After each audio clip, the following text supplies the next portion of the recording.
6 സ്വഭാവമുള്ള പെണ്ണുങ്ങൾ വീടിന്റെ ഐശ്വര്യം നഷ്ടപ്പെടുത്തുന്നവരാ. അള്ളാഹു നമ്മുടെ ഭാര്യമാരെയൊക്കെ കാക്കുമാറാകട്ടെ.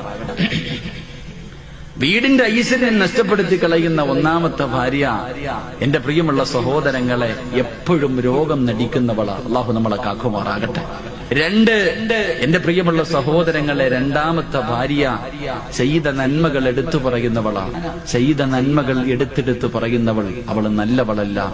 3, എന്റെ പ്രിയമുള്ള സഹോദരങ്ങളെ, മൂന്നാമത്തെ പെണ്ണ് ഭാര്യയും ഭർത്താവും കൂടെ വീടിന്റെ വെളിയിലിരിക്കുക. രണ്ടുപേരും ഇങ്ങനെ തമാശകളൊക്കെ പറഞ്ഞുകൊണ്ടിരിക്കുമ്പോ അയൽവാസിയായ ആമിനായും ഭർത്താവും കൂടെ വെളിയിലിട്ട് ഇറങ്ങാ. ആ സമയത്ത് ഈ ജന്തു ഭർത്താവിനോട് പറയാ, ആണെന്ന് പറഞ്ഞ അങ്ങനെ ഇരിക്കണം, അങ്ങാരുടെ ബോഡി കണ്ടോ, ഇത് നിങ്ങളിങ്ങനെ നടക്കാം. ഭാര്യയും ഭർത്താവും വീടിന്റെ മുന്നിലിരിക്കുമ്പോ തന്റെ ഭർത്താവിനെ മുന്നിലിരുത്തിയിട്ട് മറ്റൊരുത്തനെ കുറിച്ച് അവൻ വലിയവനാവും, മറ്റവനാ മറിച്ചവനാ, അങ്ങനെ ആകണം എന്ന് മറ്റൊരു ആണിനെ ആഗ്രഹിക്കുന്നവള് നല്ലവളല്ല. അള്ളാഹു നമ്മളെ കാക്കുമാറാകട്ടെ. നാലാമത്തത് അവക്ക് മക്കളെ നോക്കാൻ സമയമില്ല, ഭർത്താവിനെ നോക്കാൻ സമയമില്ല, വീട് നോക്കാൻ സമയമില്ല. 24 മണിക്കൂറും ഒടുക്കത്തെ ഒരുങ്ങുന്നവളാണെന്ന് നബി മുഹമ്മദ് മുസ്തഫ. 5ാമത്തെ പെണ്ണ്, ഭർത്താവിന്റെ കയ്യിൽ പൈസയുണ്ടോ ഇല്ലേ അവൾക്കറിയണ്ട.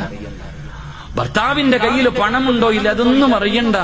കാണുന്നത് മുഴുവനും വേണമെന്ന് പറഞ്ഞ് വാശി പിടിക്കുന്നവളാ. അള്ളാഹു കാക്കുമാറാകട്ടെ. 6ാമത്തെ പെണ്ണ്, എന്റെ പ്രിയമുള്ള സഹോദരങ്ങളെ, ഭർത്താവ് ശാരീരികമായി ബന്ധപ്പെടുന്നതിന് വിളിച്ചാ പറയും, ഞാൻ കുളിച്ചിട്ടില്ല, ഇനി അവൻ അങ്ങനാണ്, രോഗമാണ്, അതാണ് ഇതാണെന്ന് പറഞ്ഞിട്ട് ഒഴിയുന്നവളാ. അള്ളാഹു നമ്മുടെ ഭാര്യമാർക്ക് ഈമാൻ നൽകി അനുഗ്രഹിക്കുമാറാകട്ടെ.